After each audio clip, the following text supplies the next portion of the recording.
Let's start with organizational culture. Yeah. Earlier in a session, we were talking about the culture of academic institutions, but culture matters, and culture matters within Walmart. Our purpose is to save people money so they can live better. Our culture is based on 4 core values, and they go back to Sam Walton. Walmart culture gets talked about a lot. Let me take just a minute and try to explain my perspective on it. There are 4 core values that we have. We respect the individual, we strive for excellence, we serve the customer, all on a foundation of integrity.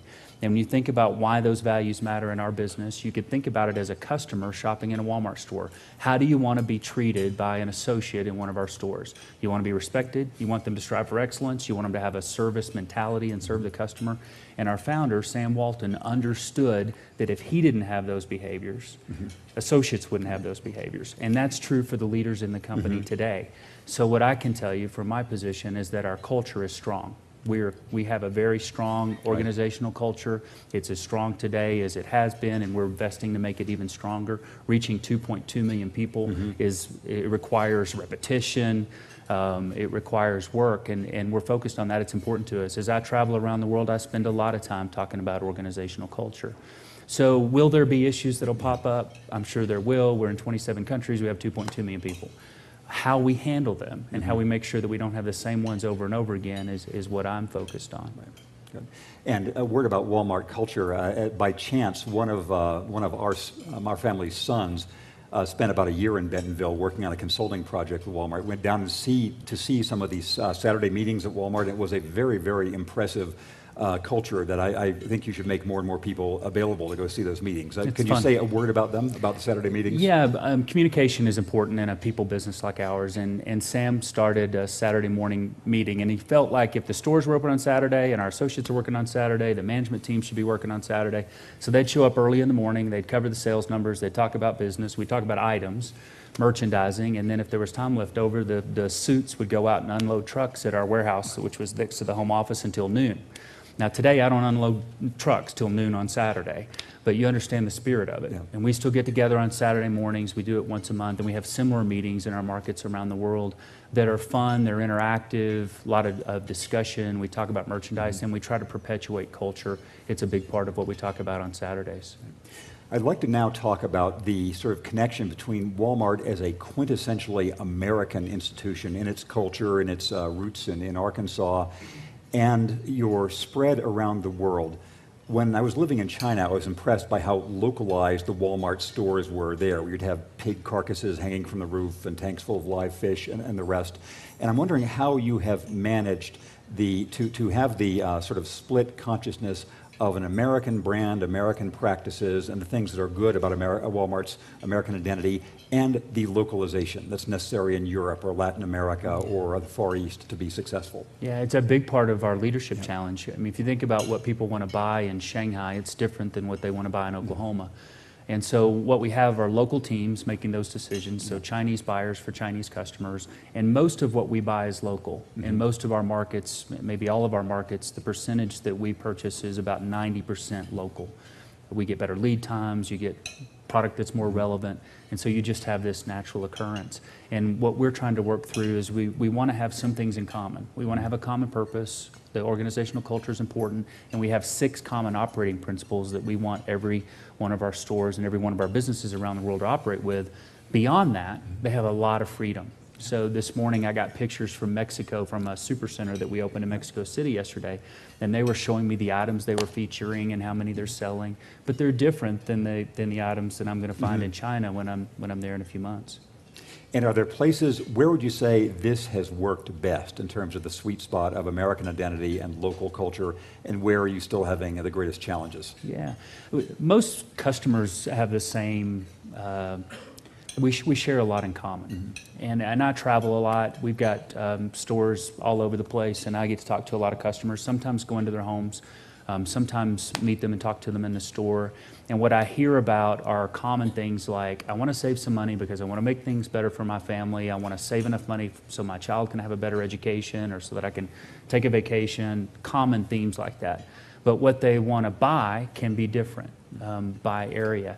And I think the super centers are a way to think about the commonality. To answer your question directly, we have similar look and feel super centers in Brazil, in Mexico, in China. And that's where we've been able to apply some of the processes that we have here and some of that commonality. In other instances, we have lots of stores, in fact, more than 10 different formats. You might not even recognize some of them in markets because they're smaller. They might have a different brand name. They might have a cement floor. Some of them are air conditioned because they're meeting the need of a different demographic. They leverage some of the things I just mentioned, but they're also even more unique in the way that they approach their individual customers. Yeah. We just purchased a business a couple of years ago in Chile, and the format there that would be like a supercenter is called Leader, L-I-D-E-R, translated as a leader. That's one example. Yeah. Let me tell you just a quick story about that one for fun. After we made the acquisition, I went down to Chile and was talking to a customer on the grocery side of this store. And she had a child, a little girl in her shopping cart, and I walked up with someone assuming that we were going to need to speak Spanish, and I don't speak Spanish. And I said, so would you please ask her what she likes about this store and what she doesn't like about this Leader store? And she turned to me in perfect English and said, don't mess this store up.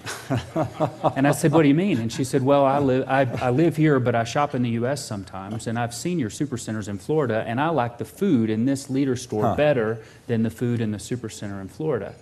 And I said, well, that's great, but I don't see any non-food or general merchandise or apparel in your cart. Do you buy your electronics here? No. Toys? No. Apparel? No. I said, okay, I'll tell you what we'll do. We'll leave food alone or make it a little better, and we'll go work on the other side of the store, and we'll make it better. What do you think? And she said, that's a good idea. And sure enough, here 2 years later, our business on the non-food side of the store is great, and the food business, I was there just a couple weeks ago, was even better. So the brand name, you know, it matters some, but really what matters to customers is they want to find value, they want you to be in stock, they want somebody to serve them with respect, and that's true everywhere. Yeah. So things like starting wage come up. Where is the first rung on the ladder set, and how high should it be? And how do we get that first rung high enough that people can have the opportunity to get started in life, but not have it so high that very few people can actually reach it? But once that ladder's in place, how do you bring along a foundation underneath it that includes a strong healthcare offering and benefits, an opportunity to learn and develop yourself so that you can be promoted and start to climb up that ladder?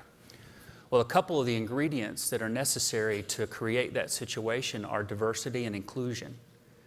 We have to have an environment where everyone has a chance to get a hold of that ladder and start to climb it, to really create a meritocracy where people can fulfill their potential as individuals and collectively as teams. So you work for a company that has the opportunity to create that situation and to really make a difference around the world and to help be part of the solution that is coming from this active debate around fairness and opportunity. And that's why we're here today, and that's why we have events like this, because we want everyone to know, regardless of your gender or where you came from or what your disabilities might be, whether you're an American Indian or you come from another country where there are issues in your country, we want all of you to know that we need the very best talent from around the world to rise to the top and help lead this company into the future and make a difference in the world. That's been our objective from the beginning, and as time goes on, we just keep changing to try and maximize our potential. Sam Walton cared about this issue. You can go back and read in old Walmart World articles about how he felt about opportunities for women. Mike Duke cared about this issue. In fact, one of our female leaders a few weeks ago knew this event was coming up, and she came to me and said, I want to give you an email that Mike sent me years ago, and I don't really want to share it, but I wonder if you might want to share it with some people. And so I want to put up some words from Mike. This is from Mike to one of our female officers. You can read it yourself, but he's saying, you must be so proud of your son. You're great parents. This is a great time to celebrate. You were a great example and a pioneer years ago when you went to a flex time schedule to support your family. I still admire how you handled your life priorities. So this is a person who at one stage in her life needed to step into a flex situation to take care of some boys. That played through, and then she came back full time and went on to be promoted and take on greater levels of responsibility. Fascinated that all of these really interesting anecdotes you've told so far have involved women. And I know that Walmart has, and probably not known by the general public, one of its missions is opportunities for women. Can you say more about that? Sure. I think Dr. Gale was here earlier. I see you over here. CARE is one of the organizations that's helped educate us. And let me just briefly say, I think Walmart went through a transition a few years ago. We believed in the very beginning, as you would expect, that customers and associates were two key stakeholders. Did we care about shareholders? Sure, any business cares about shareholders, but our philosophy was if you focus on associates and they're happy and they do a good job and they have opportunities, they'll take good care of customers, and if customers are happy, your business grows. Sounds pretty simple. But when we became big, whenever that was, we didn't always get the memo on the moment that that occurred, but when we became big, societal expectations were higher than what I just described. So we needed help. So starting to listen more to people like Dr. Gale and others to say, you need to think differently about the environment, you need to think differently about social issues, has led us to a point where we are today. We're still maturing, but we have a different point of view and perspective than we had before. One of those areas is in the area of women. So we know that women are disproportionately impoverished, disproportionately literate. They have a hard time as entrepreneurs getting access to capital. We know what women spend money on typically is more around their children and education and healthcare than what guys may spend money on. That matters. I mean, I was in a meeting not too long ago where somebody called investment in women's empowerment as like a global stimulus package. There's some truth in that. And so we've made some commitments about how we source goods, what we expect from service providers as it relates to female representation. We've made a commitment to train 200,000 people, 200,000 women to enter the workforce and retail like some of the young ladies that I just mentioned, and we believe that's a good investment. We're seeing what other companies see in that our representation at the top of the organization has progressed. We have a ton of representation of women in the large numbers at Walmart. And then we've got this area in the middle and middle management where we're trying to figure out how do you break down barriers so the whole thing works organizationally. And that's one of the areas of focus that we have. Let me ask you one cultural point based on this previous answer. I know that everybody from Walmart is religiously disciplined about saying associate rather than employee. Can you explain the whole connotation of that? Sure. It goes back to Sam Walton and the feeling that someone that works for you is your partner or part of the company. I mean, I started in the hourly ranks, so many other people I could tell you about started in the hourly ranks. In the U.S., 70% of our store managers started as an hourly, might have started as a cashier or pushing carts. So it's really about we're all in this thing together. That's the point and why we use that term. If you think about what's happening around the world, it's really clear that there is a meaningful and real debate going on about fairness and about opportunity. And you can see it in current events. You can see it here in the U.S., issues related to law enforcement or the issues that happened in Indiana or Arkansas a few weeks ago. You can see it around the world in Brazil, South Africa, where youth unemployment's at a really high rate, in the UK as well, Andy. There's just a lot of stress and pressure related to these issues of fairness and of opportunity. And as it relates to fairness, everybody wants a shot. You know, they want a handshake, a fair opportunity to make the situation better for their families or for themselves. And as it relates to opportunity, people want to know that there's a chance for them, for their children, and for others to be better off than they were in their generation. So we're living in times where fairness and opportunity continue to be significant issues. And at Walmart, we happen to work in a company that reaches now to 27 countries, 2.2 million people that work for the company, but obviously even much larger numbers as it relates to customers and those that we come into contact with and communities that we operate in around the world. We've been given this situation where there's this huge platform, there's scale for the company that can be used in a positive way. And lately, over these last few months, we've started to have this mental image that's coming to life that looks like a ladder. And a ladder has rungs, and you can climb it. And I think one of the responsibilities that we have as a leadership team is to make sure that the ladder of opportunity that exists within Walmart in every country around the world and in every part of our business is real and solid. We're also trying to use the size and scale of the company to make a difference outside of our own associate base. We're on track to train 1 million women. We're on track to source $20 billion from women-owned businesses in the U.S. and double our international efforts as it relates to sourcing from women. We want to use the size and scale of the company to do good beyond just our own associates and reach other stakeholders. And today, if you go to the next slide, we're focused on kind of 3 ideas. The first one is mentoring, and sometimes we talk about being a champion versus being a mentor. I would tell you they're both important. They're important to everyone, regardless of your gender. And I think one of the great sessions you're going to enjoy today relates to confidence. Sometimes men can have a tendency to step out on an issue where, as you read the book related to the confidence code today, you may find that women may want to step back a little bit or not step forward because they're not as confident, not fully prepared in their own minds. Well, let me tell you, men aren't always prepared either, and sometimes we just step out there. And I see it in a lot of places, but one of the places I see it is in store visits. And over the last few years, I've been traveling around international a lot and spending a lot of time in stores and clubs. And I see this situation that occurs where as we go through the store and we're talking about what's happening with items and we're in the back room and all that kind of stuff, there will be kind of a group that's confident enough to stand with me, make the tour happen, respond to questions. And then there are these other people that are kind of standing a little bit back.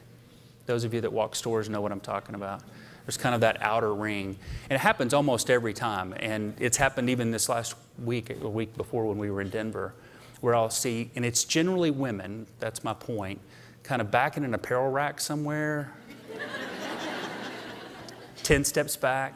And I try to always stop and look at them and say, come here, make room, get in here. What do you do? What's your name? How long you been with the company? What do you think about this? Pull them in and ask them. And as it relates to this confidence issue, one of the things that's in the book is that confidence leads to action. And I think the challenge that I have for the women that are here today is to feel confident enough to step out there and take some action. Be bold. Know that the rest of us don't have this figured out either. I mean, I never thought I'd be in the job that I'm in. And there are moments where I think, I don't know what to do here. So I just fake it and get through it. And some of you guys have to do that too. Take action. And then the third topic is related to the integration of life and work. And I think that's a personal issue, and it's different for all of us.